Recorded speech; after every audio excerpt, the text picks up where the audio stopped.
feel like I okay. I feel like I did before.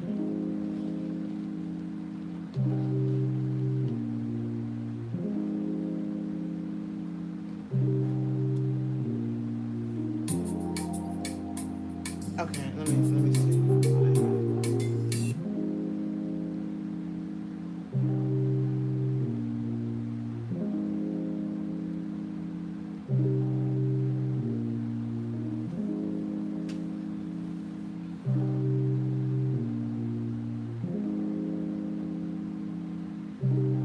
I'm trying to see if I hear something from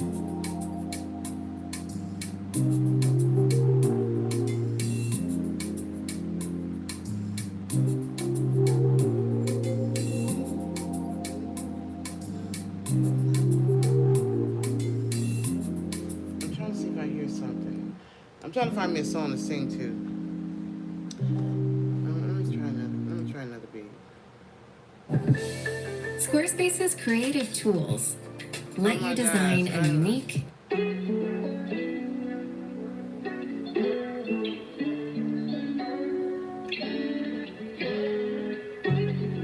Let me go back to the other one.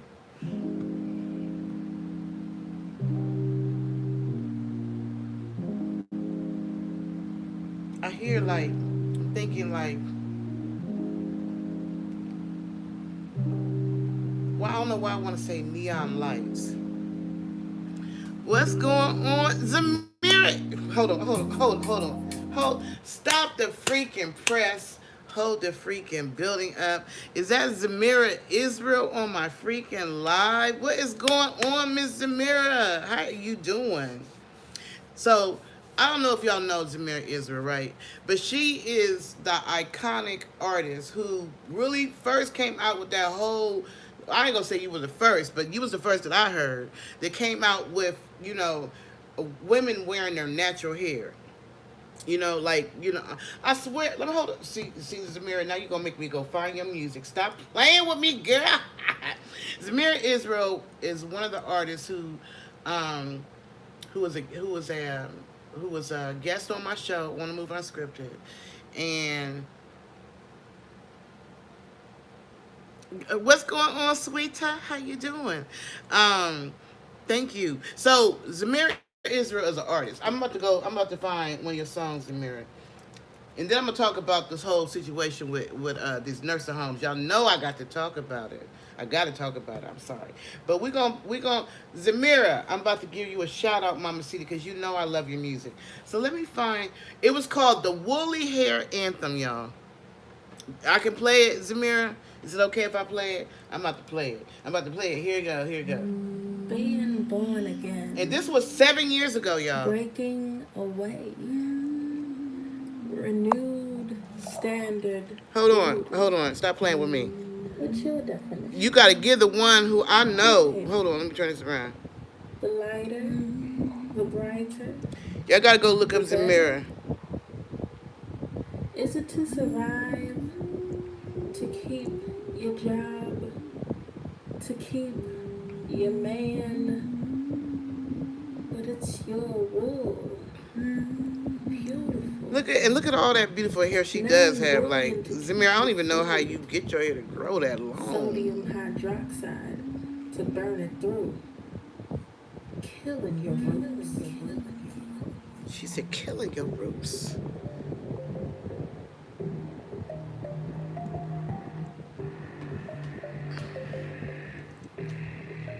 Oh, you said deep condition once a month? Okay. She was the first artist I ever know to sing about wearing your natural hair. Other than India Irie. I'm not my hair, but I feel like you put a lot of people with perms out of business. The perm companies.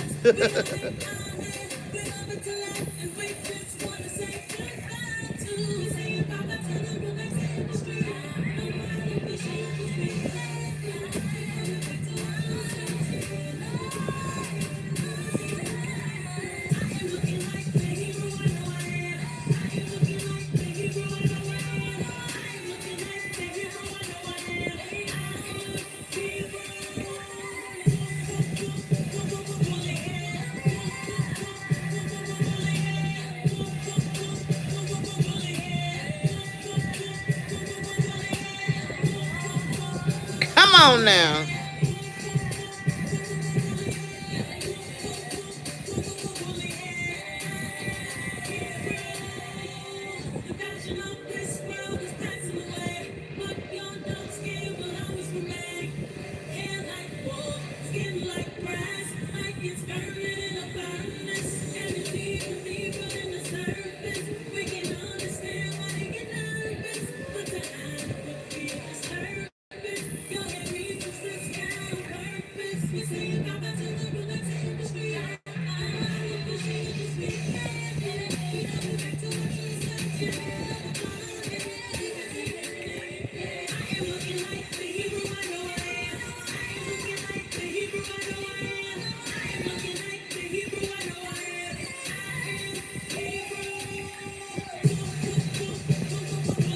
Hey, hey, hey, hey, hey, my natural hair. Hey,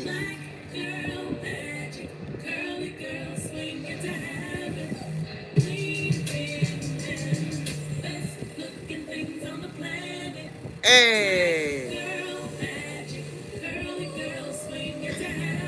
I swear, let me tell you something.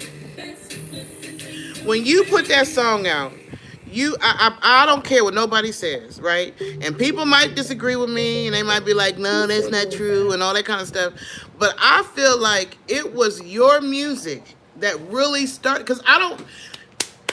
7 years ago, they were still wearing perms. Let's get real about this situation right here. Let's talk about this. And then we're going to get to the whole nursing home situation. Because y'all know, as a nurse, I got to talk about that too. But 7 years ago, women were still wearing perms. They were still going out and get the dark and lovely, straight, whatever. Of course, we've always had extensions. We've always, like myself, braiding hair, whatever. But they were still perming their hair.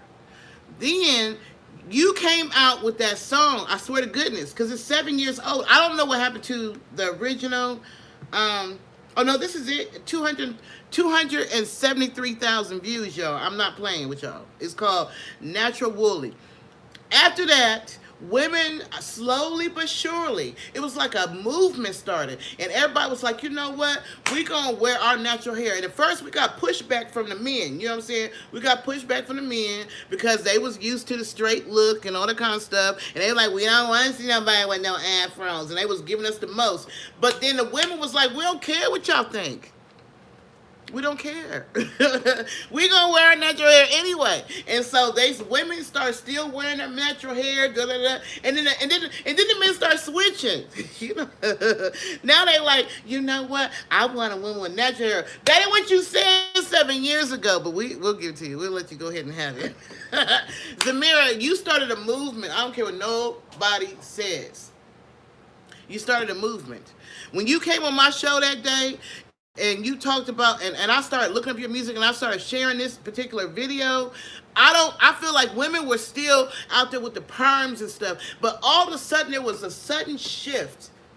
It was a sudden shift, and all of a sudden, that is not racist. That's the truth. They started wearing their natural hair. OJ Simpson, that's not true. Let me see. My friend asks, what jungle are you from? I'm from the Queen jungle, baby. I'm from the one where black is beautiful. How about that? Now, take your little sarcastic self somewhere else because you're not wanted here. How about that?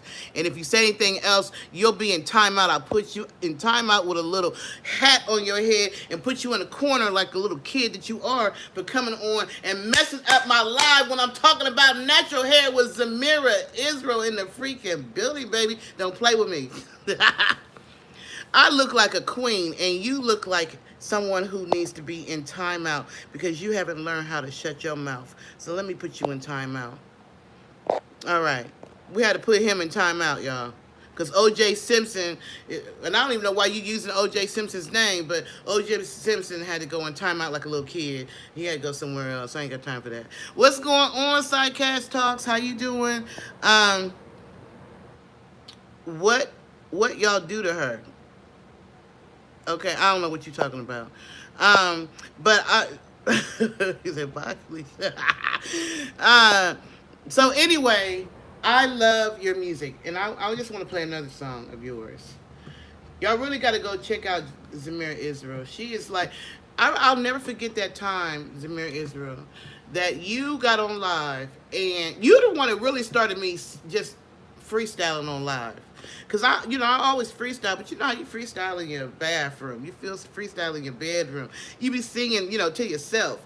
But you were on Instagram, I think it was Instagram, and you just started singing, and I was so like, I was so amazed at how you were not afraid to sing. You wasn't caring about how your voice sound, if you cracked or whatever. You just go in there and sang, and you inspired me. And so that day I remember getting on live, probably that day or the next day, and I did a whole little stand up and basically freestyle three or four songs, just off the rip. And now it doesn't scare me to do it. I'm not as nervous as I used to be when I first started doing it, but I just flow with it. But you inspired me. Y'all gotta check out Zamir Israel. So I want to play a song now. I hopefully, YouTube don't be tripping on me when I play this. YouTube, she said I could. What's going on, Logan? How you doing? Yes, yes, yes. Uh. What state are you from? I'm kind of all over. I'm Georgia, Ohio, Illinois. I'm all around the world. I don't know what's going on, but I agree with you, homie. You said, Buddy said, whatever you're talking about, I'm with you. I got it. Got you. Appreciate that.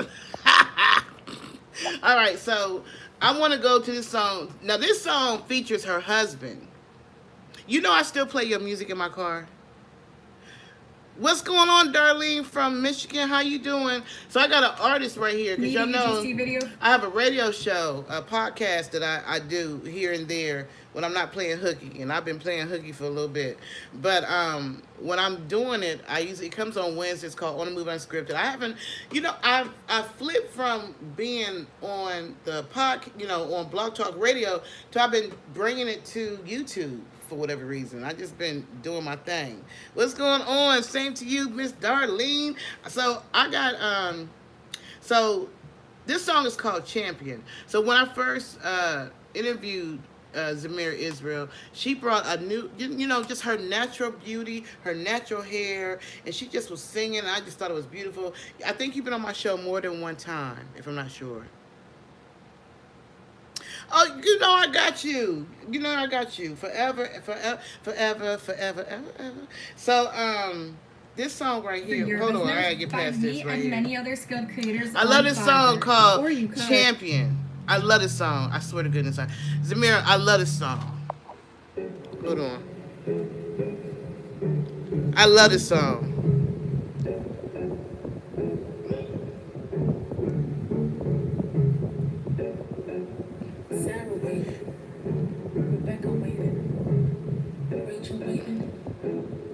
You know what? That would be nice, Zamira, to do like a side. I don't know how to do that. You have to show me how to do a side thing so that we can,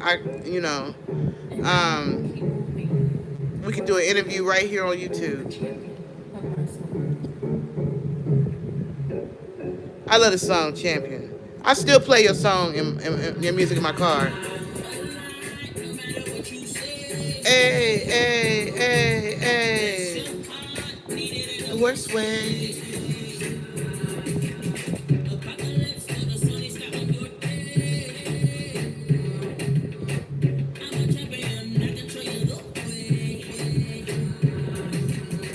La, la, la, la, la, la.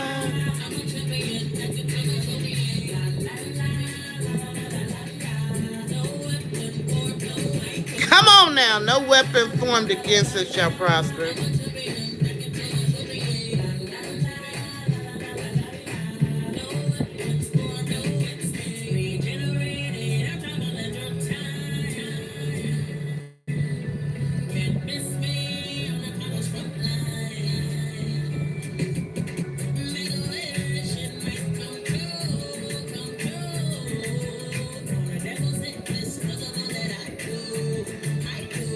on now.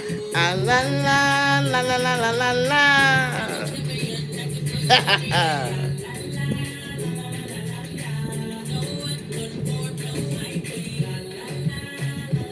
You got a lot of songs that I like, actually, though.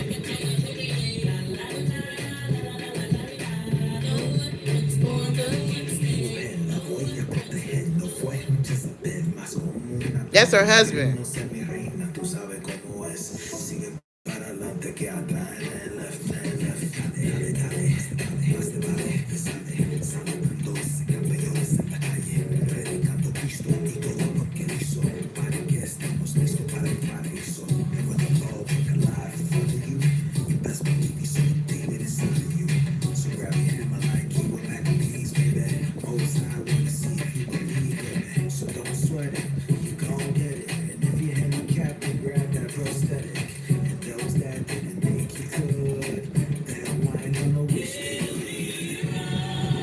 Come on now.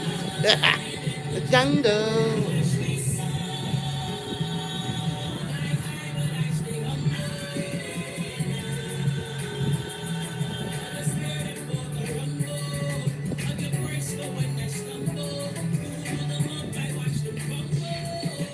Ooh la la. Ooh la la. Weapon form, no weapon.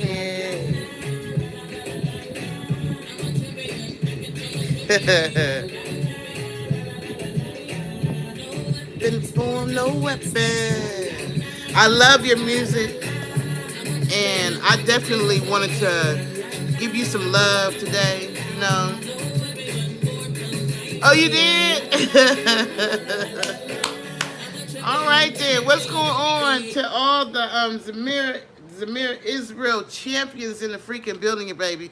Like I had to show you some love. Definitely always want to show love to other artists, other creators, or creative people. You know, and you have inspired me. See, some artists are so selfish. They don't like to share. They don't like to give love to other artists and all that kind of stuff. You know, independent artists, we have the worst issue with always trying to compete against each other. Always trying to, everybody's scared to give each other love because they figure if they give too much love to somebody else, it's going to take away from their love. That ain't how that works. You know, when you share love, it come back to you. There's thousands and thousands and thousands and thousands of music lovers, right? And everybody don't like the same thing, so it's okay to share and all that kind of stuff. But anyway, I just think that you are super creative. You and your husband, your graphics are super creative, your music, and like I said, you are the one who really pushed the natural hair. I had never seen anybody else push it before you. And I swear to goodness that yeah, I don't know if they're gonna let me, I don't know, because it's an interview. So from what I'm understanding from YouTube, as long as you're interviewing or you're giving a review on the copyrighted situation, it's kind of like the Fair Use Act, right? So I'm allowed to use it because I'm actually interviewing and giving a review. And so because I'm giving her a review and she's on there and she said I can, then I feel like it's all good. But YouTube has the last say about anything, but I'm claiming fair use because Zamir Israel said I could, and because her music is the freaking bomb, and because I just love her whole vibe. I love her vibe. I love her music. She got a lot of music, and you got a new album coming out, right? I'm thinking you got a new album coming out. Zamir Israel. I think I seen that in the Atlanta Music Industry Group. I think I saw where you were promoting your new song or something like that, if I'm not mistaken. So anyway, she is a queen, and I wanted to make sure that I shared some love with the queen. I have interviewed so many awesome artists and filmmakers and authors and all kind of stuff that's in the independent world that don't get enough shine, or they do get shine, but everybody hasn't heard about them. They haven't made it to mainstream, but they on their way. It seemed like whenever artists are on their way to mainstream, they always pass by my way. So that must mean you on your way to mainstream, Zamira. You hear that? You hear that, YouTube? YouTube, Zamir Israel said, leave me alone.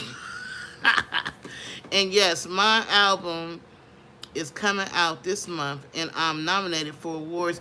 Congratulations. Praise God. Thank you, Ken. Praise God. You deserve it. You're one of the most your work ethic is beyond anything. You know what I'm saying? You and your husband, the fact that y'all are such a dynamic team, the way that y'all work together, the way y'all flow together, your graphics, your music, just your push is all that in a bucket of chips. So you deserve it. Definitely, definitely, definitely, you deserve it. And congratulations to you on your nomination, and just on your music, and just on you as a whole. I'm telling you, you're the one that made the women say, you know what, I'm going to wash my hair, and that's all I'm doing to it. And I'm going out here in these streets, and I don't care if y'all don't like it. I don't wear my natural hair. And for me, I go through my whole different thing. Like, sometimes I wear my natural hair, sometimes I wear braids. Every once in a while, if I'm feeling like I want to be, Sheila E. for the day, I might throw a wig on. But most of the time, I'm doing my natural hair, or I'm doing braids and stuff. Just because, for one, I don't even like doing my hair. YouTube, Miss Zamir Israel, Zamir Music, and a bucket of chips for you, baby. I had to show you love. Come on now. I had to show you love. So I want to talk to y'all real quick about this nurse home situation. Because y'all know I'm a nurse, right? So are you, Zamir Israel. Your hair, I wish I could get my hair to grow this. Y'all wouldn't be able to tell me nothing. If I had an afro that reached that tall, man, I would probably wear an afro most of the time, but then every once in a while I'd have to get it pressed out just so I could shake my hair. Your hair is absolutely beautiful, beautiful, Samira. So you inspire a lot of women who are wearing natural hair. Like I said, it wasn't real. They weren't sporting natural hair that I can remember, like the way they are now, until you put out that song. When you put out that song, and I remember I played that song on the radio, and I started pushing that music video. I remember doing that. But I just don't remember all the women really going natural before that song came out. I mean, we remember India Arie with, I'm Not My Hair, so we all understood that thing. But there's not another song that I can remember that pushed natural hair. Push being the natural you. Loving you for who you are. And let me just do a disclaimer. I don't ever want y'all to think that I'm only for African American, although I push natural beauty for whomever you are, from whatever nationality, whatever race. It doesn't matter. You got to love you. You know what I'm saying? You got to love you. Old, young, black, white, green, yellow. I don't care. We are all God's children, and we are all beautiful beings. It's only when your inside get ugly that you start to looking ugly. If your inside is good, you look beautiful. I don't care. So I always push, especially women. You gotta love you. You know what I'm saying? You gotta love you. You gotta love. How can you really love anybody else if you ain't loving you? Who cares if people think, oh, you're cute, you're ugly? That don't even really matter. What really matters is, are you beautiful on the inside? Because that's really what makes you beautiful on the outside. If you ugly on the inside, I don't care how much makeup, what, that ugliness is coming. And they gonna see it. Yes, God is awesome and amazing, and I praise him every day, Zamir Israel. I praise God every day. Every day. Whew. So let's get to this nursing home situation. So you got a nursing home out here. This was posted on August the 6th. So you got a nursing home. It says Clarksburg nursing home workers authorize a strike. And this ain't the first one I've been hearing about. What's going on, Jose? This ain't the first one I've been hearing about. Like, if you go back to, like, I don't know, maybe March or January of this year, nursing home workers have been fed up, okay? Let's just talk about this. These nursing home workers have been tired. The nursing home, I already knew that when the pandemic hit, that the nursing homes was going to get hit hard. Why? Because they were already understaffed, and there's no way that one nurse and two aides can effectively take care of 30 people, especially when there's a pandemic. Or especially when there's not. You got a nurse who's responsible for four patients with a G tube, was that's extra time because you got to do all the flushing and suction and listening, this, that, and the other. And then you might have a trach because you got to go and you got to suction, all that kind of stuff. Then you got the other patients, you got a couple of them that, you got to crush them up because Miss Sally ain't going to take her medicine unless you crush it up. And then you got you got a lot of stuff going on. Then after you finish doing that, then you got to go back and do treatments if you ain't got no treatment nurse. Then they got these creams and this, that, and the other. Then you got these A's who got to help Janet, John, Tim, Terry, and everybody else get washed up, cleaned up, get up, get in bed. Don't let one of them have diarrhea. Daggone it. If one of them got diarrhea, that means that I got to take them back and get them changed again because they done had 3 bouts of diarrhea, and we got to get them some Lamoda or something to help to stop that Imodium or whatever. It's just like they are understaffed, overworked, and underpaid in nursing homes, okay? And it's been like that a long time. This ain't no new situation. It's been happening. What I'm proud of is that they standing up for themselves. The nursing home workers is like, you know what? You're not paying me enough to take your emotional abuse, to be overworked, and be underpaid. You're not paying me enough. You're not.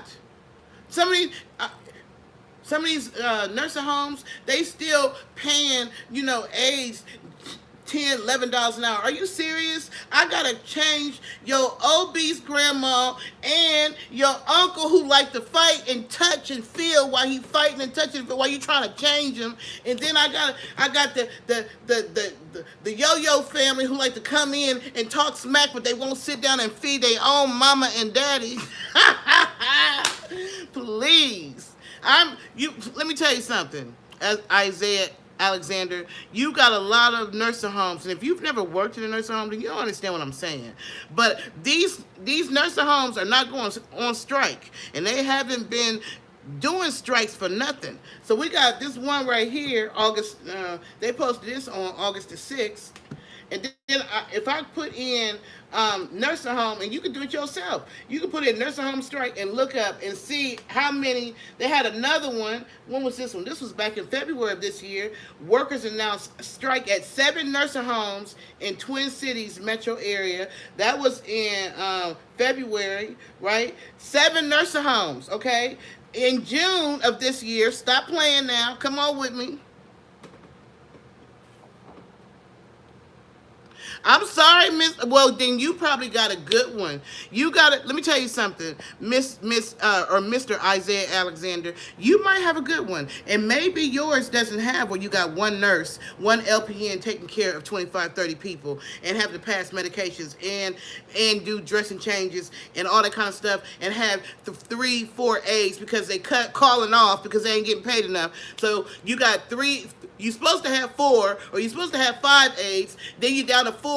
But then on the other side, they didn't got them called off, so you got to pull the 4, and so you only got 3 because you got to send one over there to the other unit, and so you got 3 aides. You got 25, 30 people, and 7, 8, 9, 10, 11, 12 of them is straight total care. Come on now, you talking to somebody who know Mr. Isaiah Alexander. You talking about somebody who's worked in a nursing home. I already know. You're not gonna tell me because I know.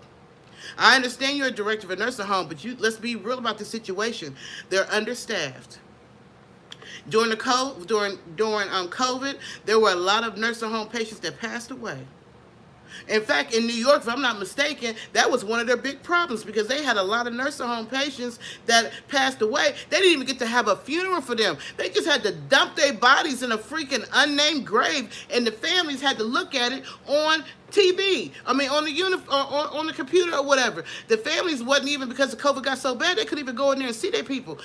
I've worked in a nursing home. I've been in this industry for 32 years. So it doesn't surprise me that nursing homes, these workers are organizing strikes. It doesn't surprise me at all. at all. You got some nursing homes that they don't even want to pay for agency workers. They want to work the hell out of the staff they have, but don't want to pay them extra money. Some of them will pay agency but don't want to pay their staff. They'll pay $30, $40, $50 an hour to get agency come in, but they only want to pay their nurses $19, $20 an hour, their aides 11, 12, 13, 14, whatever. They don't want to give them no raise. They don't want to pay them.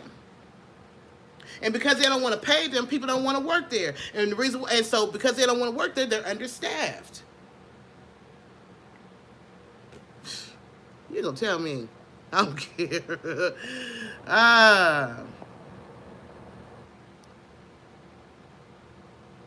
You said what? Your bed won't be clean. Keep playing with me.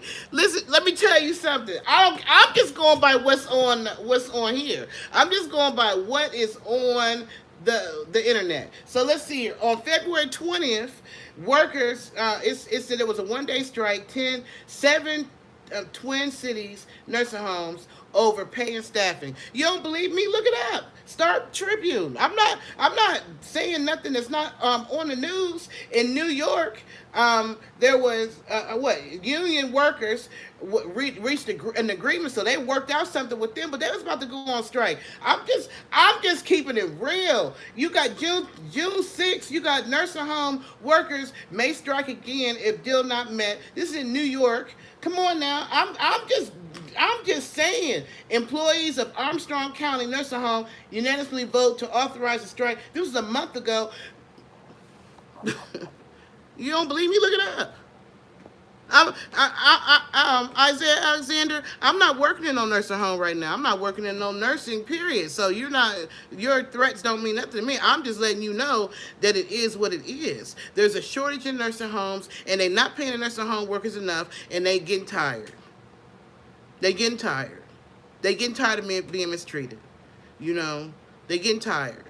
They tired of, and then you got the nerve to be bullying. Then sometimes some of the nursing homes, and I'm not saying yours, but some of the nursing homes, they like to bully the workers. You know, why you haven't done this and that. But them administrators who all got RNs or LPNs don't want to get up there and do no work. You know that you short. You know that you only got 2 nurses, you know, and 2 aides, and you got 50 daggone people, and you got an RN behind your name. You got an LPN behind your name, but you don't want to go and help feed nobody. You don't want to go help turn nobody, because I'm an administrator, because I work in MDS, because I work, you know, I'm this, that, and the other. You got an RN in your name. If there's a shortage in a nursing home, you need to get your butt up out the bed and go help your nurses. How about that? I'm not working in a nursing home, so I don't care. I don't care. Shoot, I don't care. Oh, yo. Why you get me all worked up, Isaiah Alexander? You just want to see me talk smack. You just like to hear me fuss. Because I'm about to go in. I'm about to go in like you ain't going to tell me.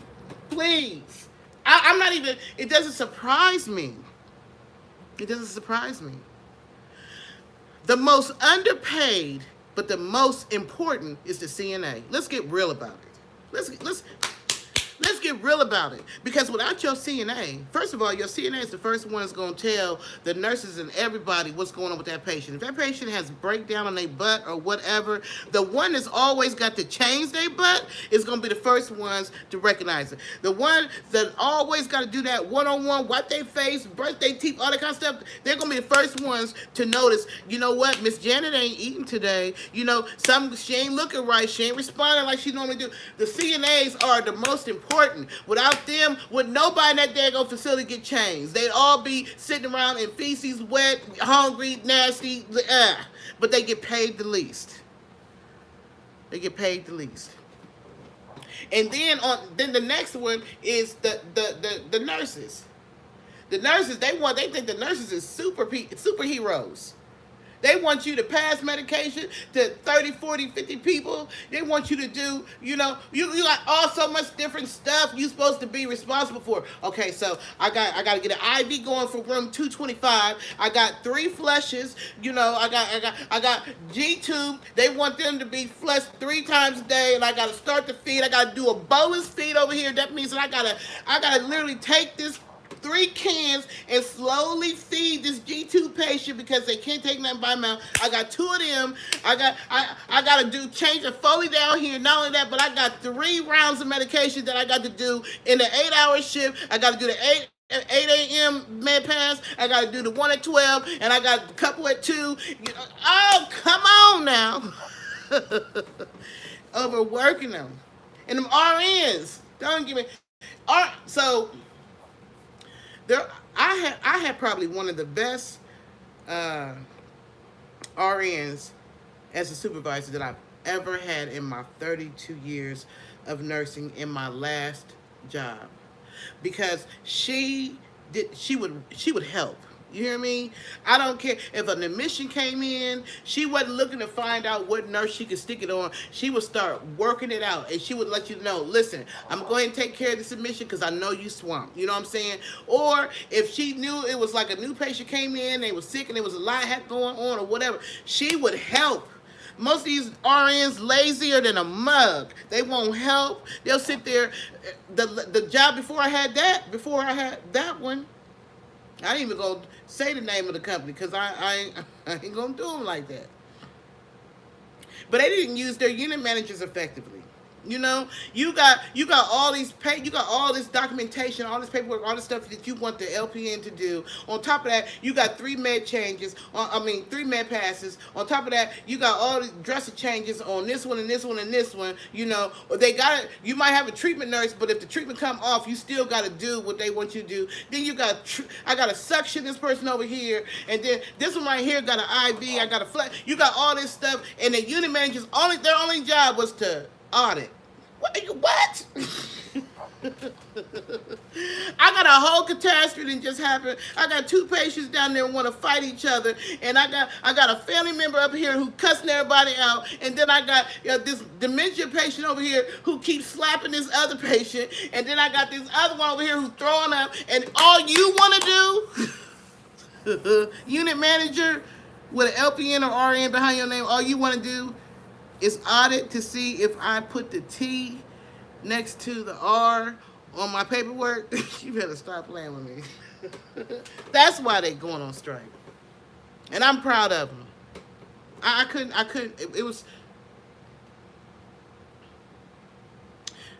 and then the families they just drop their families off as nursing homes like it's, I don't know. I can't even say like a summer camp, because at least at the end of summer camp they come back and get the kids. They just drop their family. When their family members get to where they can't take care of them no more, they'll drop them off in a nursing home. Which I understand that, because if you can't take care of them no more and you don't have home health and that's too much for you, then okay, they should be. But darn it, that don't mean you ain't still got to go visit them. That don't mean you still don't got to go take care of them. That don't mean you can't still go help them out. It used to break my heart. I go in there and some of them be looking sad on holidays, and you be like, where your family at? Don't nobody come see me. I ain't heard from him.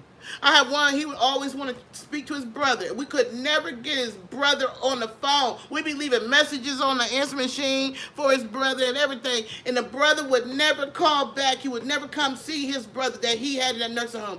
And that brother was alert and oriented enough to call for his brother, to ask for his brother. But his brother wouldn't call back. Honey, please. I be telling people, I feel like I do. I'm like, if you're near a nursing home and you trying to figure out what you can do good for the community, stop by a nursing home. Go play some music for them patients. Go sit down and read them a book or something. Go do something for them. Sam said, hey there, sounds you talking about what I just left. I hate facility. Sam, do you understand what I'm saying? I'm just one of the ones who I don't care. I'm going to tell the truth. I'm going to tell the truth. I'm gonna tell her how it is. What's going on, Aaliyah? I'm gonna tell you what it is. I'm not one of the ones that's gonna sugarcoat it for you. I'm gonna be honest with you. Nursing home is the freaking, it's slave labor because they're not paying them enough. They're not paying them CNAs and LPNs enough. I'm doing good. I'm here talking smack. Sam said, I was doing in-home care for years and moved to a new state and started in the facility. And I bet you like, Lord Jesus, help me. I used to come home so wore out. Sam, I used to come home so wore out. My hips would be, because I'm walking up and down. I got all these patients that I'm responsible for, and then you got all that charting, and they want to make sure that you did all this different stuff, and then half the time they ain't even got all the supplies and stuff that they supposed to have for the daggone patients, and it's just like you trying to do the most. Then you got family members coming in fussing. Damn it! If you're fussing, how come y'all haven't changed my mama? Bring your ass in there and change it in.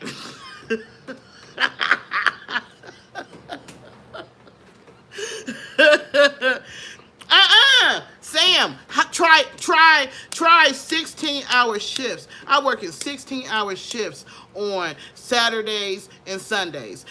You know what? 16-hour shifts, you got a freaking restaurant and you won't even feed your employees. You feeding the patients while you can't make sure that your staff is eating. First of all, why we gotta pay for meals if you know we're gonna be there for 2 shifts or 12 hours or 14 hours? Why can't you do stuff? The weekend staff, they wouldn't even give us stuff on Nurses Day. Just so you understand, and home health is a little bit better. Let me tell you something. Home health is actually a lot better than facilities because you are going into the patient's home, right? So it's one-on-one between you and that patient, and you get to know the family, and it's a better situation because they're in their natural environment and they're at home. The only time when that becomes an issue is when you got family members that's lazy, and you got a patient that needs a lot of care, and them family members think that you the slave. Hey, don't forget to wash the dishes in the sink. Don't you live there? I'm supposed to take care of your mama, not you. Go wash them dishes. What you asking me for? I'm not your slave. That was the only thing. But home health, I think out of all the different areas, I'm like you, Sam. I love home health the most. Justin, you see them? Yes, Justin. I'll never forget. I was a younger nurse too, and I had a couple. It was a husband and a wife, and they were well-to-do. They were well-to-do. You could tell that before his accident, injury, or whatever happened to him, he was well taken care of. They were well-to-do. I would go in there. Now, mind you, my only job as your home health nurse is to take care of you and your immediate surroundings. First of all, I'm not even your CNA. So I'm not there to wash your tail, and I'm not there to cook for you. I'm there to take care of whatever your nursing needs are, right? But for whatever reason, they had a nurse, they didn't have a CNA. So when I would come in there, she'd be like, when you get done with him, can you go ahead and clean the dishes and clean the living room? The hell you doing? What you doing? I'm not his wife. You still married to him, babe. I'm sorry, whatever happened, you still his wife. No, it's not nurse/housekeeper. That's not who I am. That's not who I am. What's going on, Manu? Yeah, so, and Sam said 37 patients. Yes, one nurse. Let's get this out in the open so y'all can understand why these nursing home employees is going on strike, okay? One nurse, 37 patients. Don't let 4 of them be addicts. Don't let 4 of them be on some kind of narcs where they gotta have it around the clock, because they gonna be chasing you around the facility while you trying to take care of everybody else. I'm supposed to get it at 7. I'm supposed to get it at 4. I'm supposed to get it at 3. You don't even understand. I should have did a comedy about nursing homes. I swear to goodness. You got 1 nurse, 37 patients. You got 2 aides. You're supposed to have 3. But one of them called off. Maybe you lucky. If you lucky, you might have got 4. But then, you might have got four, but then this unit over here only two people came, so you got to let go of your one. So you got 37 patients, and let's say that 7 or 8 of those patients is straight total care, and they 300 pounds apiece, and they dead weight they can't do nothing for themselves. So you got 3 people who got to take care of them, and then you got the ones that still need some assistance. You got to help them. They still need change. They still need that. It's just a lot. It's a lot of work that goes in to working at a nursing home. So these nursing homes should be doing the best that they can for their employees. They should be, thanking them employees for being there. Most of the employees are there because they love the patients. That's the only reason why they stay. A lot of them, they stay because they love the patients. Because that work is hard. And then you got all that freaking charting. Okay, you need to chart, your rails, your fall risk, your infection possibility, this and that. They got so much freaking chart care plan. Go somewhere and sit down.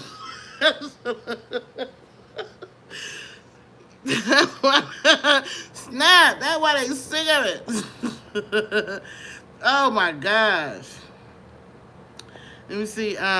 Sam said 24 changes. Jessica said, now I'm taking care of Mama. She has MS. She took care of me and everyone else, and now it's my turn. And praise the Lord. And you know what? You're probably the best freaking caregiver ever, because I feel like those who have gave their all to patients and been the best nurse possible, when it's their turn, God just blesses them. So praise God that you, her child, her son, her seed, is willing to take care of his mama. Because you got some that don't. So the fact that you are willing to be there for your mother, to take care of your mother, all that kind of stuff, and I know it ain't easy, because being a caregiver ain't easy, especially if you are the only caregiver and you're at home. You know what I'm saying? Jessica, you shut up and get up off my live. How about that? I'm automatically gonna put you in timeout because you don't get to be talking to me crazy. All right. So what's I don't be playing. Yeah, it's rough.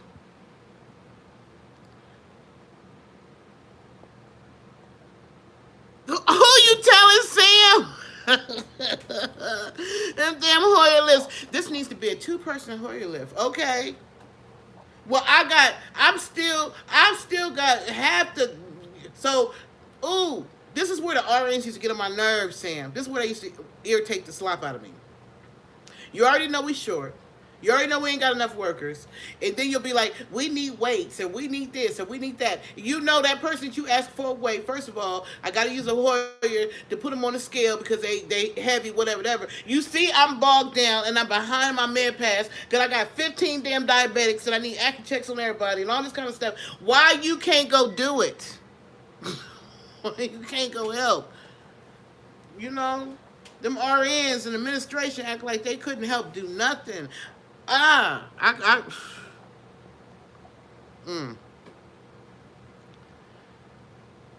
And the remotes don't work. The bed remotes don't work. Heavens to best. I think something. I ain't even go. It's just a lot, right? So you got a bed, mind you. You already got to give care to this person. Let's say that they got a dressing change or something you got to do. You can't even roll the damn bed up because the stuff ain't working. What y'all doing with the money? Tell them, Sam, what they doing with the money? Because y'all ain't giving it to the employees. That's why they going on strike. I'm just, when I saw that they have started striking, I said kudos to them. Kudos to them. Good. Y'all need to stand up. They need to. The healthcare industry is a billion-dollar business. I swear, because we got people everywhere. You got humans everywhere. People don't understand that healthcare is a business. I don't care. You go to the doctor's office, you went to a business, right? The only reason why they're taking care of you is because they're able to charge your insurance and get paid for it, because it is a business. So you need to go ahead and treat your patients and your people with care and stop tripping. I'm glad that nursing home workers are standing up for themselves. Yes.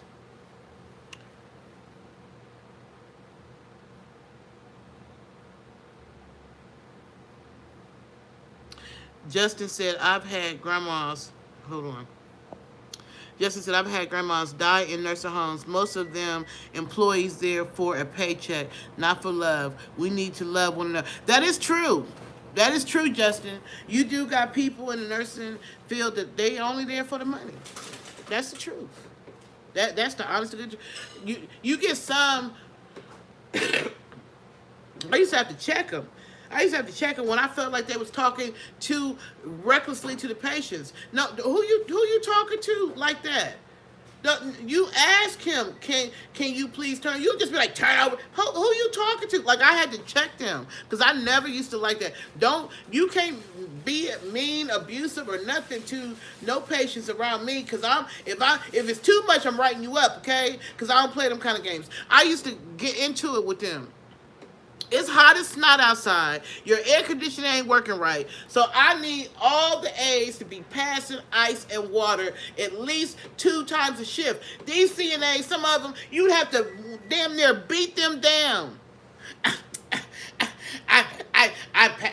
Why I gotta do? Because I would assign it. I would assign who was gonna pass ice that shift to this half of the hall, and who was gonna pass ice and water to this half of the hall. And they would be mad because they would be like, I pass ice and water to my own patients. No, you don't, because I just came out of that patient's room giving them medication, and their cups is dry, and they telling me they thirsty. Okay, so no, you're not. No, you're not. Ooh, I don't play about mistreating people. I don't. I don't. Sam said, I was in the dementia department myself, and if I had another person with me, is outside was short, then they took my person. Yep. They let it pull from one place to the other, but them daggone RNs, them DONs, they don't never come in. How often have you seen? Not very often. Sometimes. I'm not going to say all nursing homes is like this because there are some good nursing homes out there, because there are some good administrators and employees out there. You do have some administrators that they will, if they see that there's some extra shifts that they ain't been able to cover, they will come in and cover them shifts. They will help. There are some, but not a whole lot. Most of them, I've had, oh, Jesus, I've worked in nursing homes where they didn't give a darn if they only had one aide for 50 people. And then they got the nerve to be coming in talking about, why is they wet? Because you ain't have enough aides to take care of them. That's why they wet. It's the shortage ain't no joke. The shortage is not no joke, and they don't pay enough. And it's that's if there's any medication errors outside the hospital, I would say the nursing home is the next place that probably has the largest risk, because the responsibility is overwhelming and there's not enough workers. And the reason that there's not enough workers is because they're not paying them enough. Or, either they're not paying them enough or they're paying them a lot, but the treatment that they're experiencing is not worth the money. You got some places that treat the workers horrible.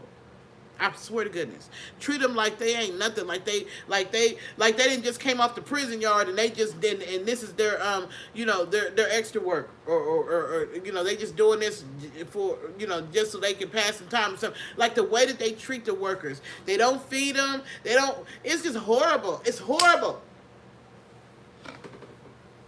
It's horrible. So that's why.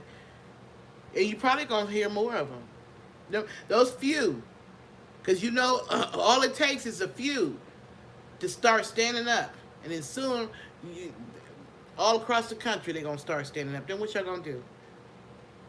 What y'all gonna do if the aides decide we striking, we ain't coming in? Who gonna take care of them patients? Right? The RNs. The LPNs ain't about to pass meds and take care of patients too, because then they gonna start fussing. Or what happens if everybody go on strike? Then they gotta call in the agency and they gotta pay them all this money, this extra money, when you could have just took care of your people. You could have just paid your people well. You could have just treated your people better. So yeah, I'm not sorry for them. These agents, these nursing homes, I'm not. Treat your people better. You treat your people better, that's treating your patients better. Why would you want to be understaffed if you don't have to? Why would you want your patients to not receive the best care? You worried about skin breakdown. You worried about, the cupidities and all that kind of stuff. You worried about the spread of MRSA and COVID and all that kind of stuff, but you ain't got enough workers. So how does that equal up? How does that make sense?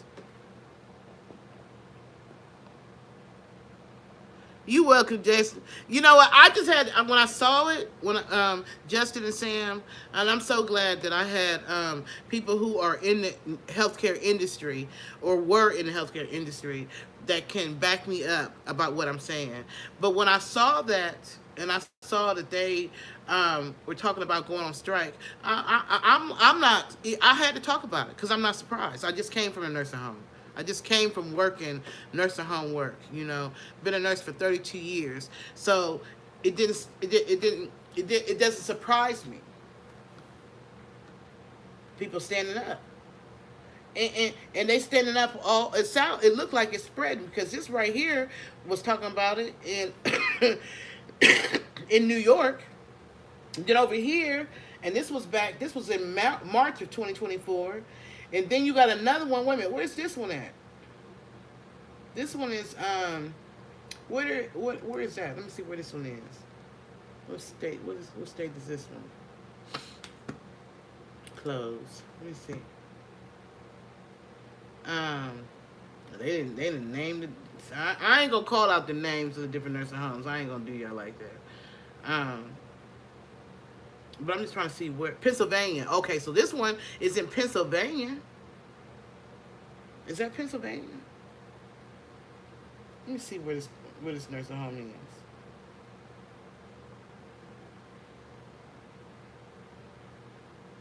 Let me see where this nursing home is. I'm curious to see where it's at. Hold on. I ain't gonna say what I'm not gonna say the name of the nursing home just because I'm not gonna be that one. I'm not gonna do it. You have to do your own research, but I just want to see what state it's in. Let me see what state it's in. Oh yeah, Pennsylvania. Pennsylvania. So you got that one in Pennsylvania. You got a couple of them in New York. You got a couple of them in Minnesota, West Virginia. They not. And don't let Chicago find out. Chicago let us strike. That's right, they alley. They let us strike. They'll strike on you, quicken you, and blink your eye. Certain parts of the country strike easier than others. Let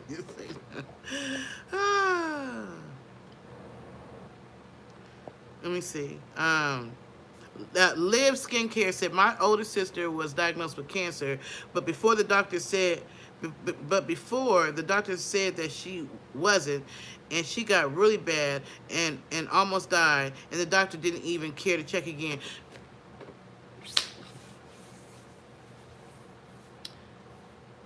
Healthcare is a business, and everybody in business ain't right. They not.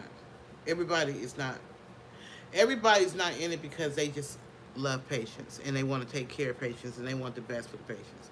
Some of them, they're not giving them the best care. They're just not. Sometimes we have, as nurses, the nurses got to tell the doctor, don't you think you should check for, well, this patient is showing these kind of symptoms. Don't you think you want to also run this kind of lab? Or they had this lab and it came back, abnormal. Don't you think you should? Like, we got to tell them what to do. Can I get some of your check then? Yeah, they don't always do what they're supposed to do. Healthcare is a business. Healthcare is a business. People just don't look at it like that because everybody got to go to the doctor. Everybody needs something. We're humans. And so we're always trying to control the symptoms of things. When our body is telling us that it don't like something or it's sick somewhere or whatever, we have to go to the healthcare. We got to go get that pill, that medication. We got to go whatever. So you don't think about it as a billion-dollar industry. You don't. Anything else, if you talk about IT or you talk about some other kind of company or whatever, everybody, that's a company. But when you think about healthcare, because it's a necessity, because there are, we're human beings and everybody needs care, you don't think of it like that. But it is a business, and not all businesses are good. Some businesses are not good. You get some doctors that they love their patients, and everybody want that doctor. You got some that I don't even know how you got out of medical school. Like who said you could be a doctor? Because your practice is horrible.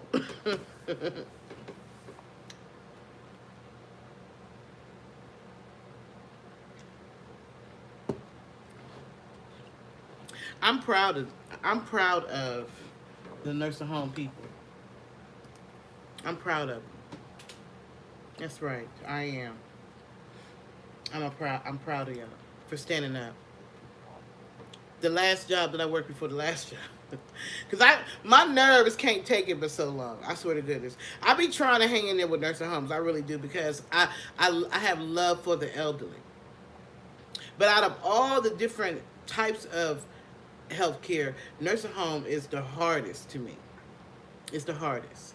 And so for them ones who've been in nursing home, you've been an LP and an RN doing direct care in nursing home for 3, 4, 5, 6, 10, 15, 20 years. Y'all need some awards. They need to be loving on y'all. Y'all need to be getting free meals, and you need to be going home with new TV lottery. They need to be treating y'all the greatest, because nursing home work is so freaking hard. You got all these different patients, and all these different patients have individualized care, and they need you. It's like being a mother with 7 kids, and all 7 of your kids got different personalities, and all 7 of your kids got different needs, and you're a single mother. So all 7 of them kids is coming to you for whatever they need. Same way with in the medical field. When you're in a nursing home, you got all these patients that's responsible for you. Anything that's going on, they come to get the nurse, And the CNAs are our eyes and ears most of the time, because how are we going to be able to tell when even know that Mr. Johnson been throwing up, unless the CNAs tell us. How are we going to know, his bottom is getting red, okay, let's go ahead and start some type of, preventive measure so his skin don't break down enough to where he has a sore. But we're not going to know that unless the CNAs tell us. The CNAs are our number one defense, but they get paid the least, and they get mistreated. And then let's talk about breaks. Oh my gosh, I'm about to come on now. I'm in the mood to talk tonight. I guess you can tell, right? They don't even want the CNAs and LPNs to get breaks. They don't care. If you work 12 hours and you don't get a lunch, they don't give a hot slop. The job before the last job, before that last job, because I can't never. I'm trying to think if I ever lasted more than 6 months at a nursing home. I'm trying to think, because it's just hard work. It would be 4 o'clock. Got there at 7. It'd be 3 or 4 o'clock, and it'd be so busy, so much going on. I'm sweating, I'm running from this hall to this hall, this patient, 4 o'clock, I ain't had a lunch break. Hold on now. I didn't work from 7 in the morning to 4 in the evening, and I gotta beg somebody to come and relieve me so I can get a lunch break, because I'm working 12-hour shifts. That shouldn't even be. And I remember at one point, I used to have to argue with them, because you got this supervisor who running around or whatever, and I'm like, listen, y'all making sure that the CNAs get a lunch break and stuff, but what about the nurses? I haven't had a lunch break. Oh, you haven't had a lunch break? No. So why don't you go ahead and schedule who's going to come over, because they was like, we couldn't leave the unit. We could not leave the unit with the CNAs. So that means the nurse had to be there, the whole time until somebody from somewhere came to relieve her. And for some reason, they never wanted to come to relieve nobody. So here I am. I've been at work since 7 o'clock this morning. I'm hungry. And I'm about to get irritable. And I'm about to cut somebody out, because I need a break. They don't do the workers right. They don't do the workers right. They don't do them right. They don't pay them right. The last nursing home I worked at, I quit because they didn't want to pay me. Don't be messing with my money. Don't mess with my money. Don't tell me you gonna have me full time and I'm gonna make X, Y, Z and all this, that, and the other, and then don't pay me. That's like no. It's already hard. It's already hard work. Then you don't want to pay me. No, I don't feel like it. What's going on? Tubanubs. You live in Pennsylvania. I ain't trying to talk about your people, but I'm just telling you, y'all's going on strike. Y'all not playing with them. What's going on, Denmark? What is that? Rodolph? I don't know. Rodolph. I guess that's what that is. How you doing? 9 miles away from anarchy. I'm talking about real cats, not your touchy. I don't know what you're talking about. I don't know what you go. I don't know.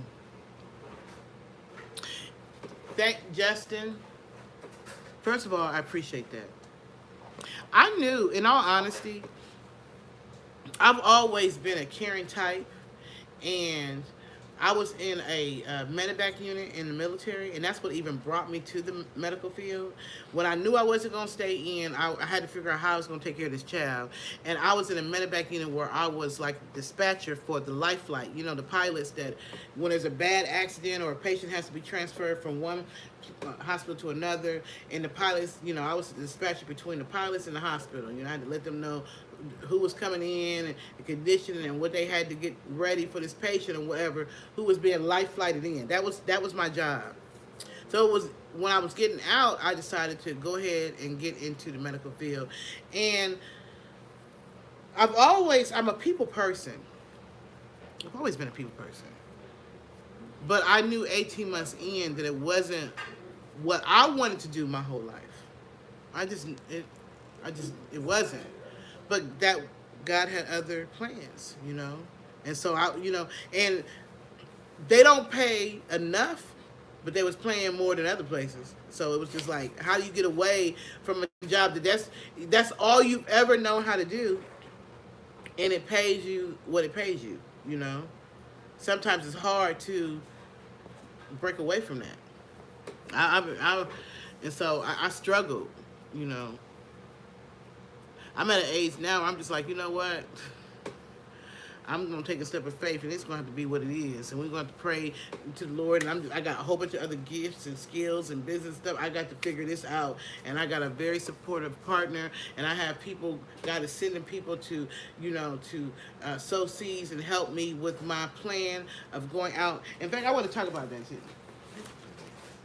I was out today at the train station, and I was out telling them about my movie and my book, because I really, my plan, my prayer, my goal, and God knows, when I pray about something and I put my mind to it, the Lord makes it happen. I swear to goodness, because He knows my heart. I'm a caring person, and that's probably why I've been a nurse for so long, because it comes natural to me, you know. But I was out today passing out my flyers, y'all. I was passing out my flyers for, because so this is the flyers when y'all see me on there passing out flyers, this is what I be passing out. And it says, Empower Survivors Fund a National Speaking Tour. And then when they scan that little thing, it takes them to the trailer, it takes them to the movie, and it shows them, you know, my different books, and they can donate, which is what I've been asking y'all to do.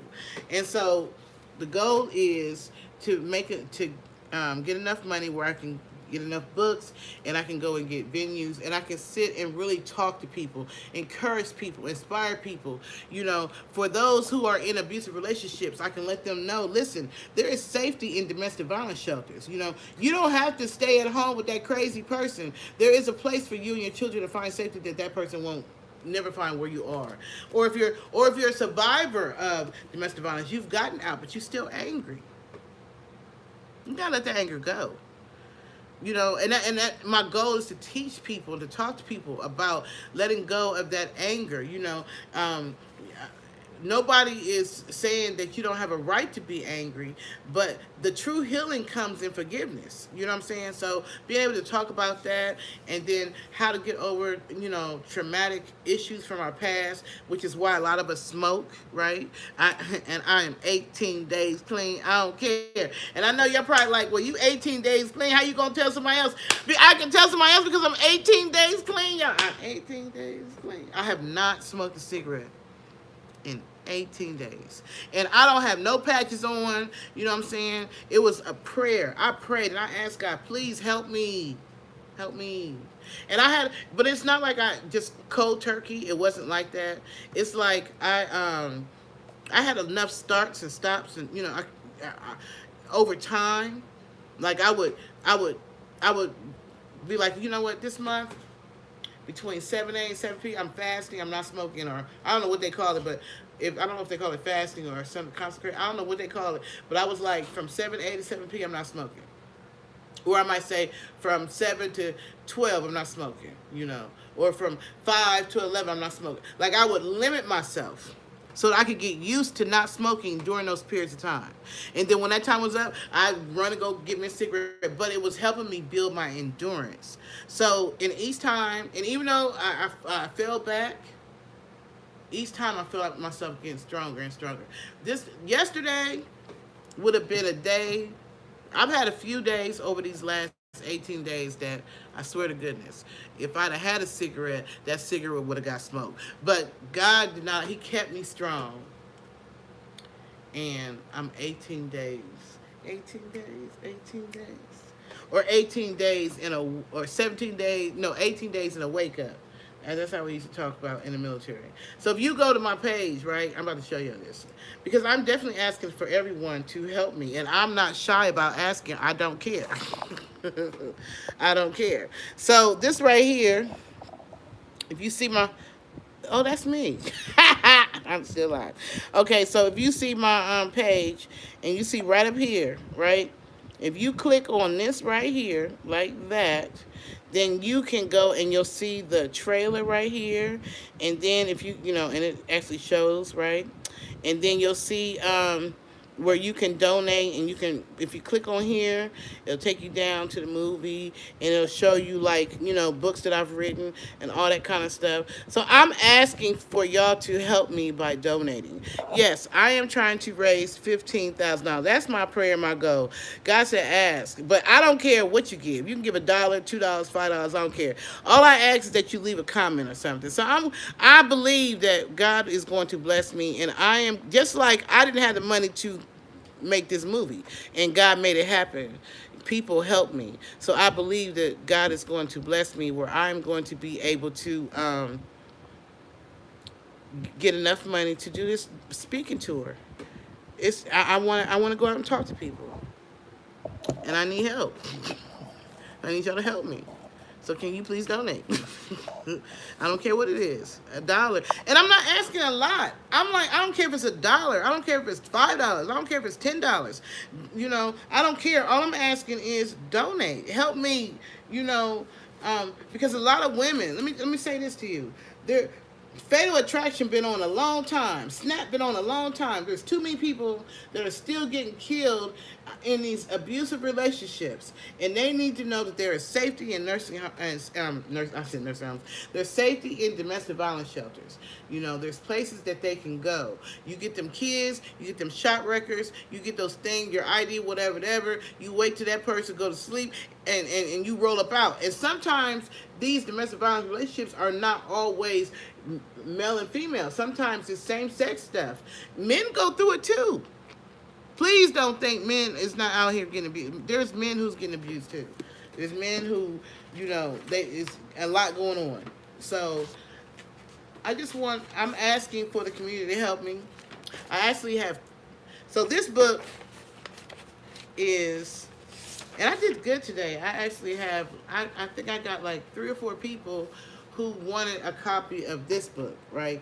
So this book is part of a 3-book series. This is the first book, and then there's another book. The story continues. So there's the second book is called The Love House. I think I got my flyer over here. Did I give it all out? I don't know if I gave them all out. I might have gave them all out. Did I give them all out? Let me see. I might have gave it all out, but I have. It's a 3-book series, right? And and it's about this nursing home in Atlanta called the Love House. That's what this story is about. That's what the series is about. But I don't have no. I thought I had some more, so I could have showed y'all the covers for the other 2 books. But anyway, if you put in my name, Patricia Goins, just about anywhere, my books are gonna pop up. I just thought I had another flyer, but I must have gave them out because I had people that were asking me. Yep, I gave them out. I gave them out. That's a good thing. Hey, I was out there. I was. But yeah, I have. So you can find my books on Amazon. Just about anywhere that you find books. My books are there. I actually sold my music today. I actually had somebody buy one of my USBs. You know, my USBs has all my music and stuff. It has my album. My album is on here. I got that upside down? No, okay, I don't. It's called The Journey. Can you see it? And so my whole album is on here. And so I was out selling my USB. I be out working. I really do. And I enjoy it. Even though I can make a lot more money as a nurse, but I'm just 32 years in. I need a break. I had to step away. I had to pray and ask God. I had to step away. I had to walk away for a little bit because for me, I know when I need a break from something. And it was just becoming too much, and it was just irritating me. And it was just like administration, you could complain and it's like they didn't care. It's like they weren't listening. And I just needed a break. So I'm like, let me focus on what I love to do. Let me focus on my music. Let me focus on my books. Let me focus on, going out and raising money for, my first speaking tour. Because I do believe that God is going to send a destiny helper or destiny helpers who are going to be helping me finance this thing. I believe this. I believe it. I don't care. I'm not going to stop believing it until I'm in the grave and it don't happen. If I die and it don't happen, I'm like, darn, I thought it was going to happen. But until then, I'm going to believe that God is going to send people to help me. And like I said, it doesn't matter to me if it's $2, $3.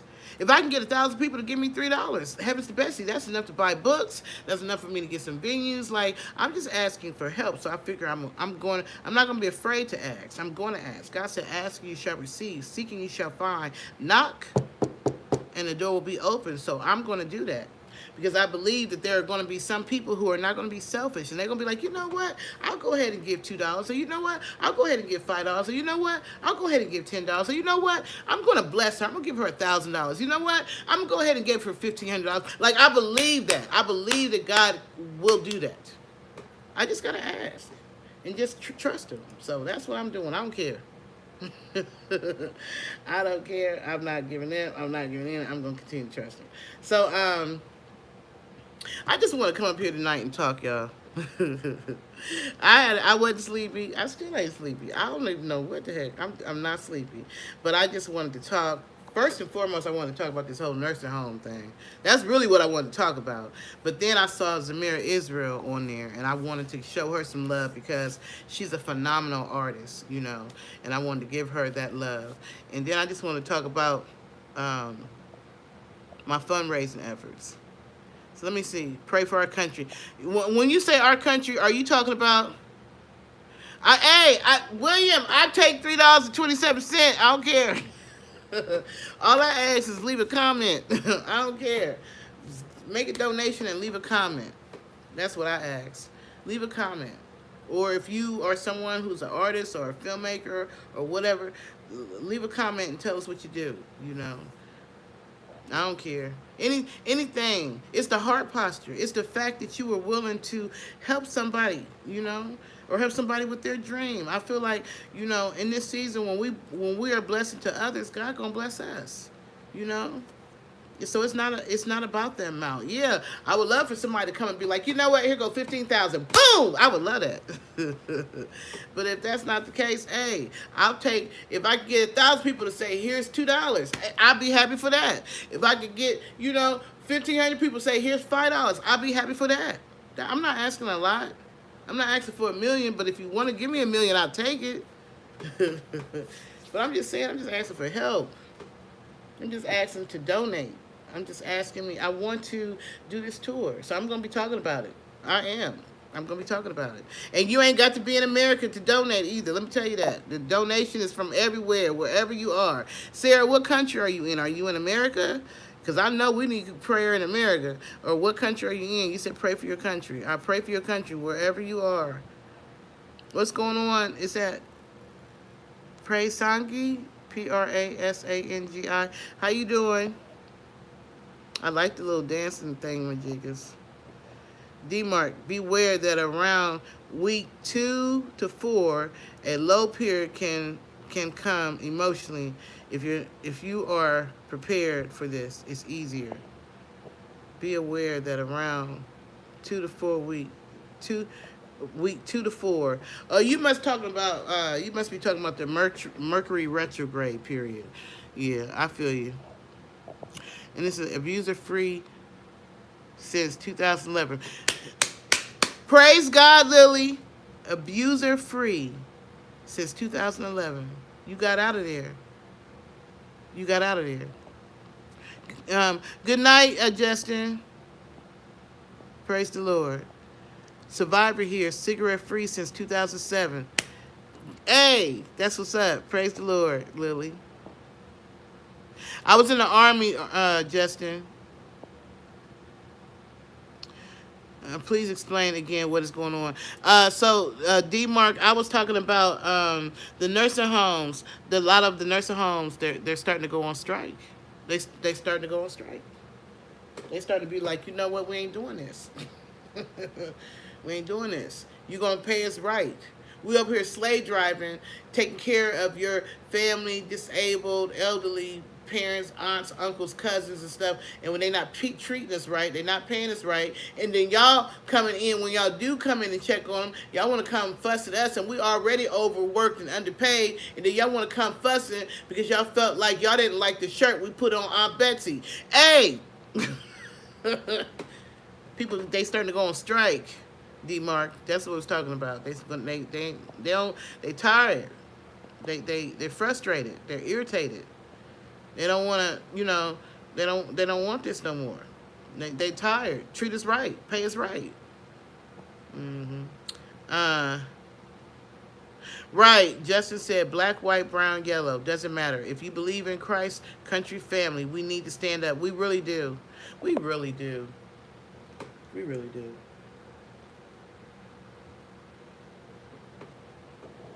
It's really sad to me that so many people are racist. I get people who come on here and I be seeing their little racist comments and I just be like, Lord, please help them. It's really sad that in 2024, you still have people who hate on each other just because of their race or the color of their skin. Like, didn't you learn anything from your ancestors? Didn't you learn anything from, like, what? But then again, people have been fighting and doing stuff since the Bible. But it's just sad to me because you would think that as we grow older and older as a world, that our consciousness, that we would start to change and understand that you don't get nothing from hate. I love all people. I don't know if that's because I've been a nurse for so many years. And I've had patients that I just love that were other races. I've never been racist. I've never been that kind of a person. I love all people. When I used to go to a patient's house for the first time and I found out that patient was a Caucasian, I didn't care. Yeah. And because over time I grew to love them, they loved me, and I gave them the best care I possibly could. I'm talking about as a home health nurse, because I was a home health nurse for 10 years straight. This is a nurse period. Nursing probably helped me to have unconditional love, maybe. But then my grandmother and them, they never dogged out white people or Chinese people or Mexicans or not. They never push that. They never push hatred. So I think that hatred comes when they grow up in a home where hatred is pushed. That's how the children come up hatred. Children are not born hating nobody. That's a learned thing. So that means that their parents is like that because maybe they grandmama was like that, maybe their granddaddy was like that, or great, all that Civil War type hate, that slavery type hate, the other country Nazi, all that hate. And I got that's not me. Sam said, "All right, girl, love you. I'm gonna check out later. Okay." Keep on protesting and talking about it. I appreciate being able to hear and share with you. I appreciate it too. Is it America we are talking about? Yes, D-Mark, it's America. I have to ask, Miss Goins, do you believe there are more than two genders? I don't know the answer to that. I don't know, Justin. Not sure. D-Mark, what are you, that's why, D-Mark, Justin, you have to explain that because me and D-Mark don't know what you're talking about. Okay.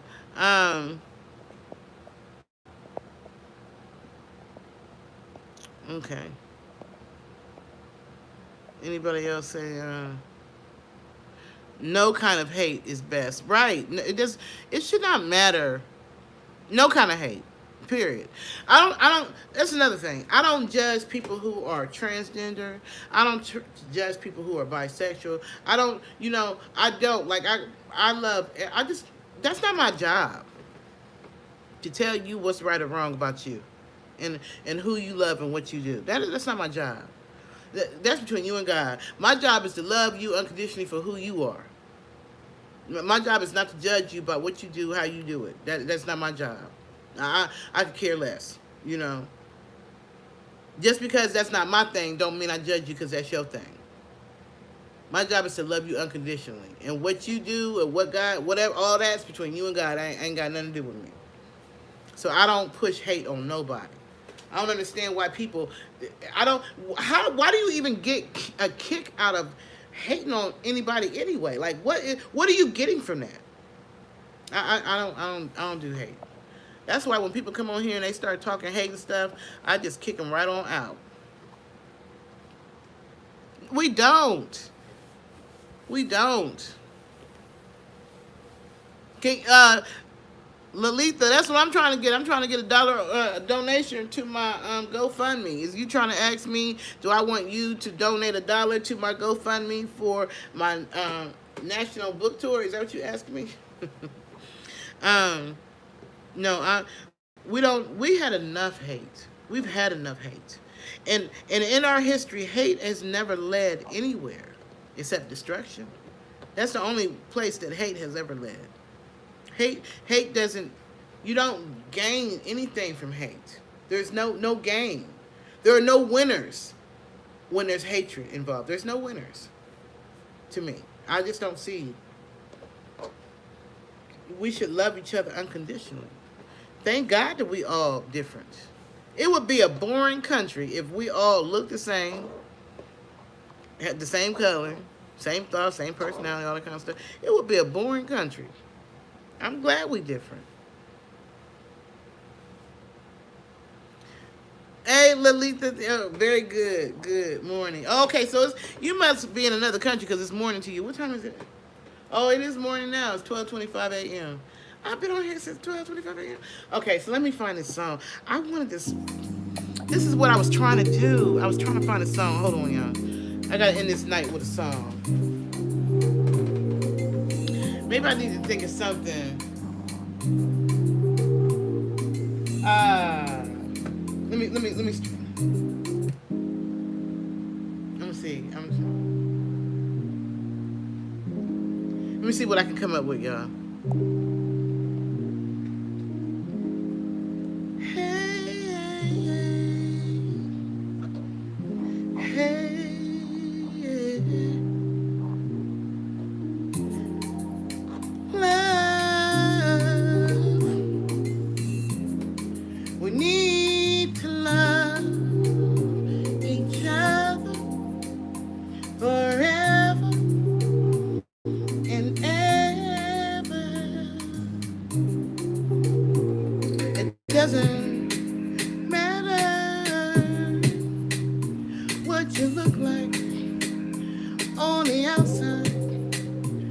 what matters most is what's in your heart. Hey, so turn those neon lights on and let's dance to love. 'Cause we need love. It doesn't matter where you're from, what you look like. Love. We all need it. We all need it. We need love. Doesn't matter where you're from, who your mama is, or what your daddy did. We need love. Love. We need love. So turn on those neon lights and grab your hand and let's dance. 'Cause we need love. We need love. We need love. We need love. Doesn't matter what you look like. Doesn't matter who your daddy was. Doesn't matter who your mama was. Hey. African, Caucasian, Mexican, Italian, transgender. Who cares? 'Cause we need love. We need love. Yeah. If you're a brick and mortar We business, need did you love. know there's Stop a secret playing. to a spirit? Anyway, y'all. Where am I from? I am from America. I'm from America. So, I like that. Let me go. Let's see. Let me try it again. I never remember what I say, so let's try it again. Hey, yeah. Hey, hey, yeah. Hey, yeah. We need love, so much love. It doesn't matter what your race is. It doesn't matter what you look like on the outside. Yeah, we need love. So turn your neon lights on and grab someone by the hand. It doesn't matter where they're from, 'cause we need love. So much love. It doesn't matter what you look like, who your mama is, or who your daddy is. We need love. Let's spread some love. Mexican, African, Caucasian, Indian, Chinese, transgender, bisexual. Who cares? 'Cause we need love.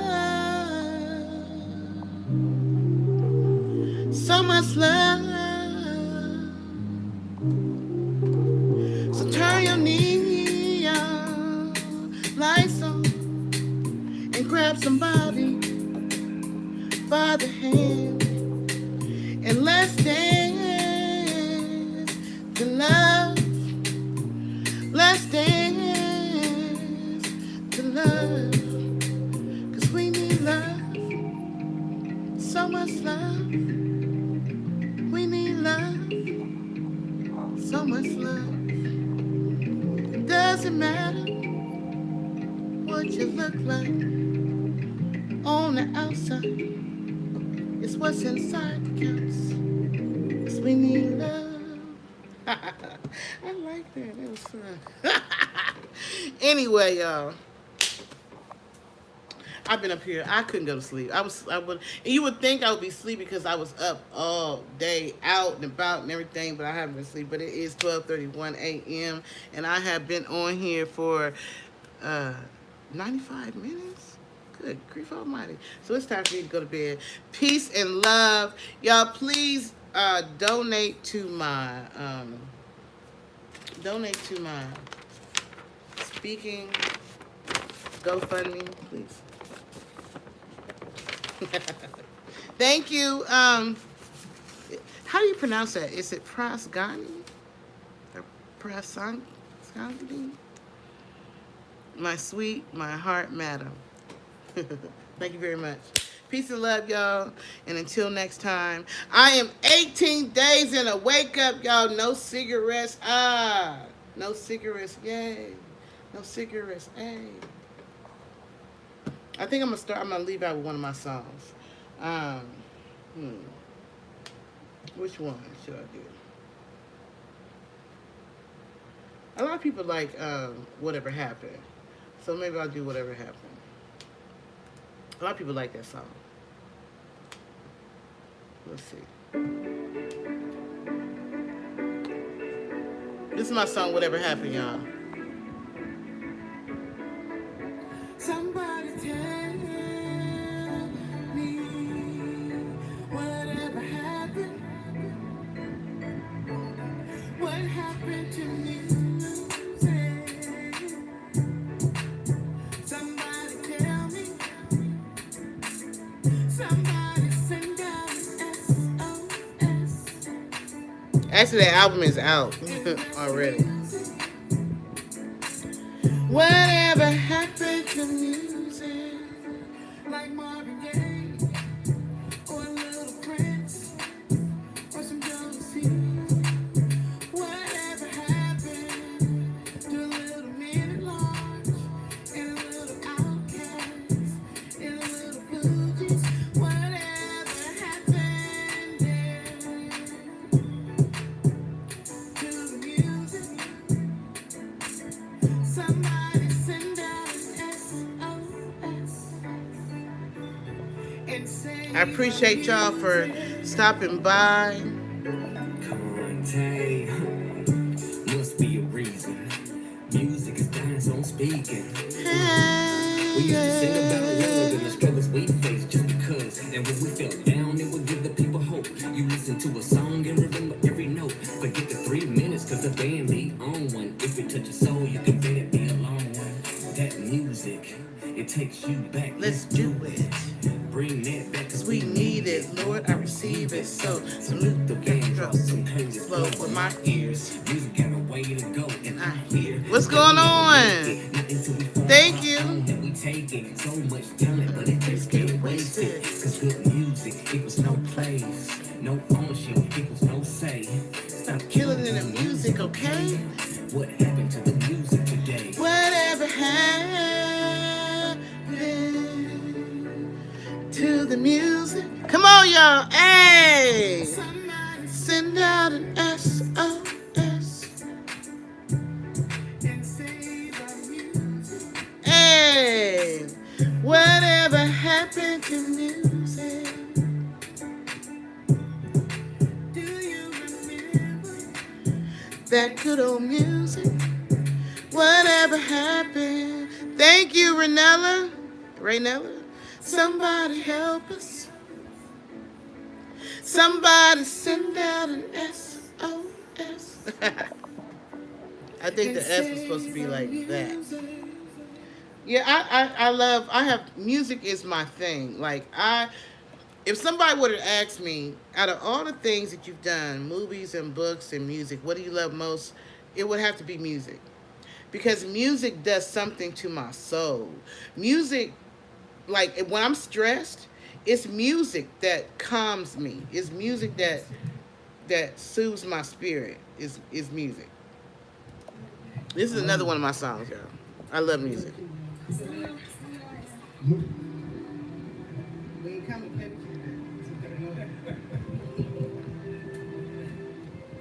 Thank you. Mr. Hankey is one of my producers for 2 songs on my album. Let's go get that money. Let's go get that money. Like Adam and Eve. Oh, okay. Same. That's why I opened YouTube tonight. I am about to do some writing. Okay. Same story. God. This is my song, Superwoman.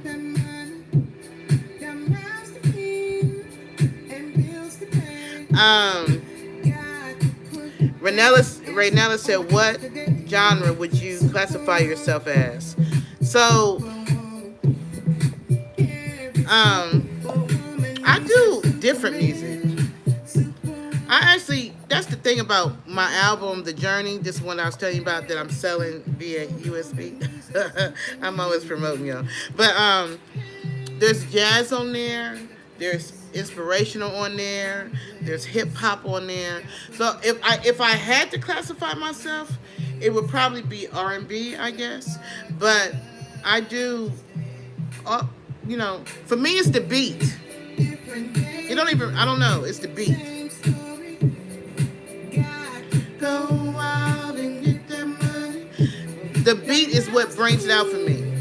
Like, so I have that one, right? I'm not so much hip hop, but it's the beat for me. Like, this is a beat too. This is my song too. Different beat. So it makes me sing differently.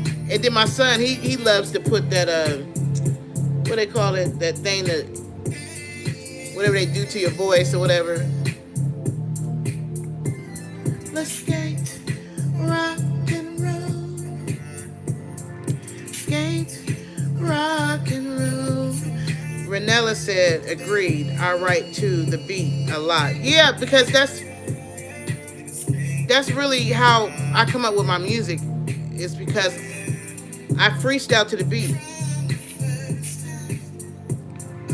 Yes, the beat can challenge us. Yes. It's the beat that brings the words for me. The way you roll. Thank you, Red Chavez. The way you drop. That's my son on there with me.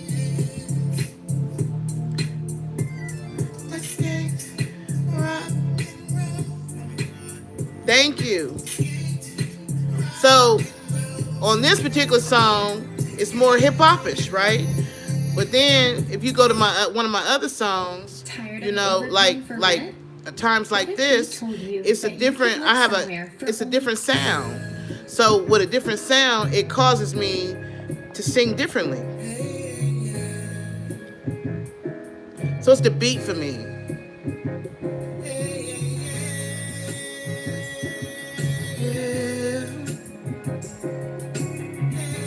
It's like I hear something different from each beat. It's times like this. Times like this. Yeah. Be my Superman. So it's like, it just depends on the beat for me.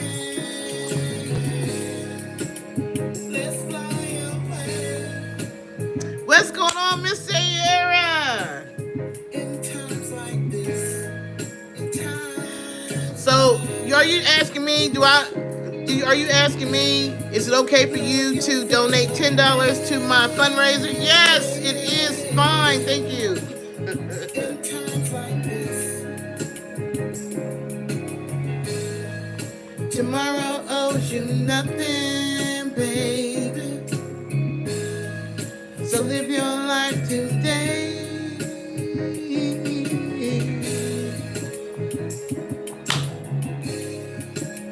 In times like this.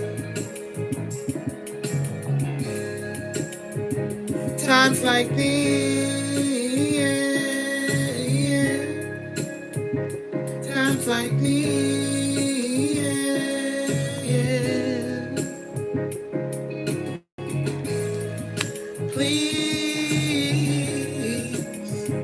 Leave your footprints in the sand. Are you American? Yes. I am American. I am.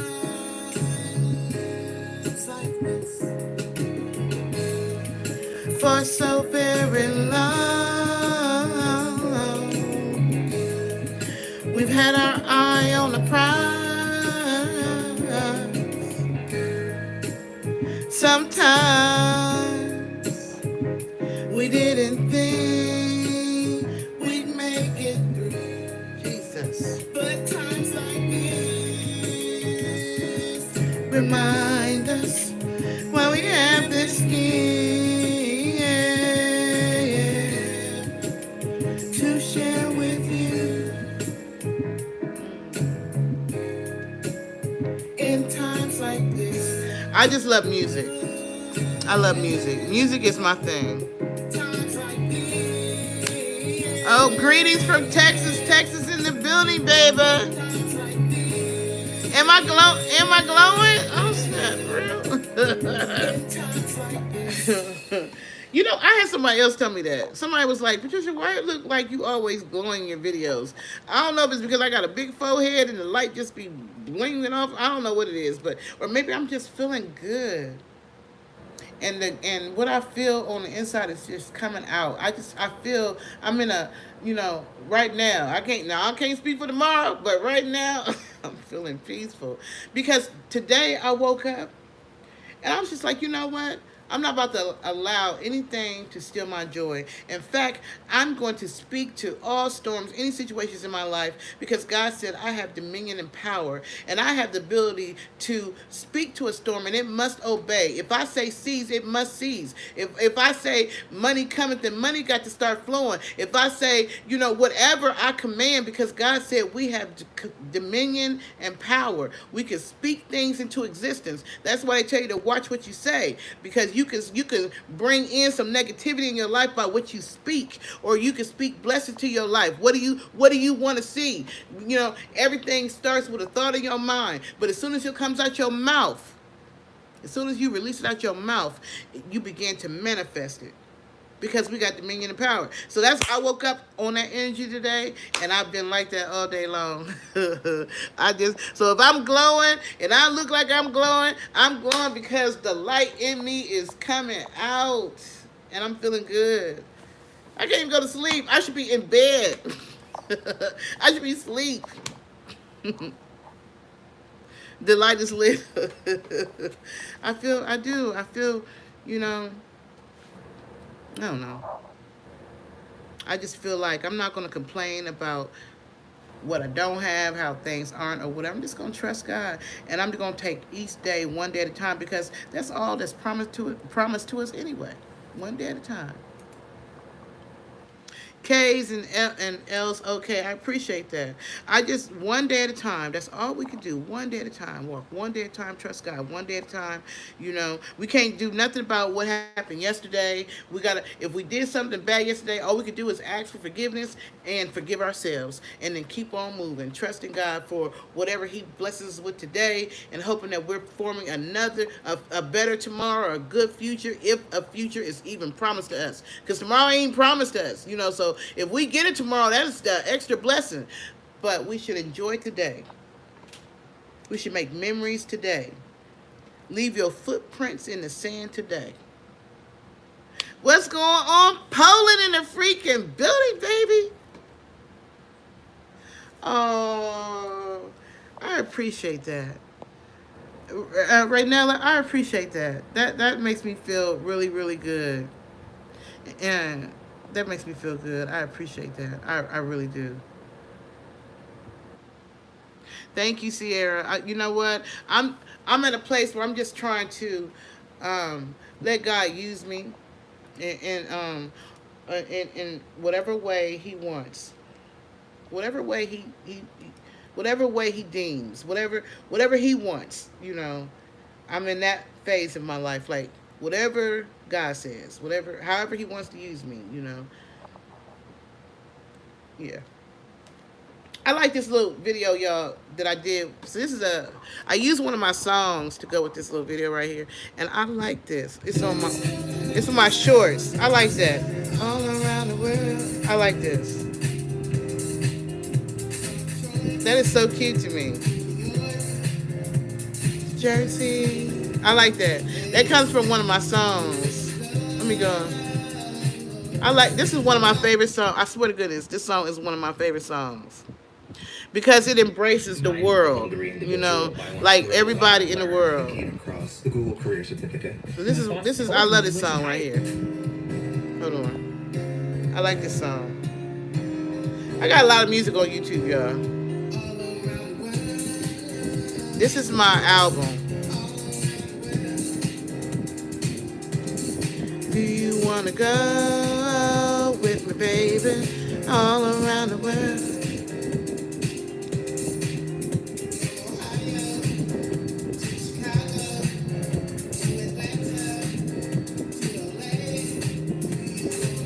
Let's go, let's go, let's go.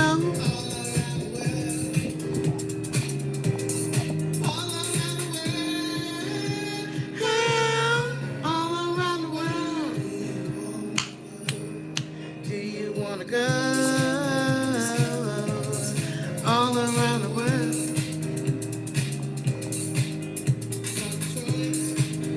To New York, Jersey, hey.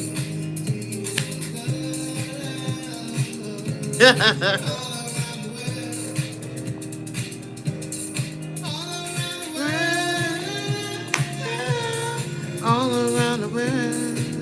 Vibe 714, what?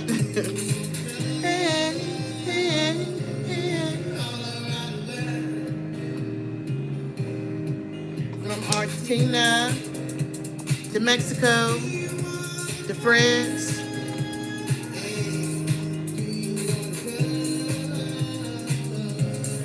All around the world.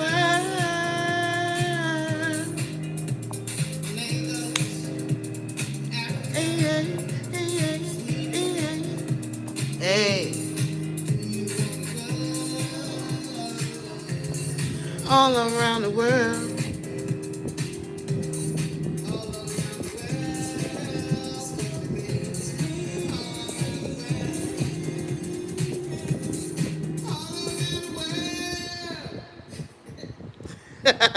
I feel like I like the laugh the most. I ain't gonna lie. I like the laugh the most. Can cost because the laugh is like authentic. Vice 714 said house music forever. You know what? That dude got that house music vibe, don't it? It really does. Now think about it. Let me go back. Look. Let me see. It does have a house music vibe. It does. It does. You're right. You do get that vibe. Make you want to get up and dance. All around the world. I can see that. I can see that. I can see the house music. You know, house music coming back too, by the way. It's coming, I mean, house music ain't never went nowhere, but it's not as popular as it used to be, but it's coming back.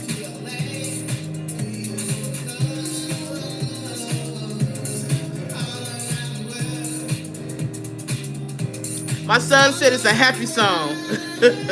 My son said. Do you wanna go?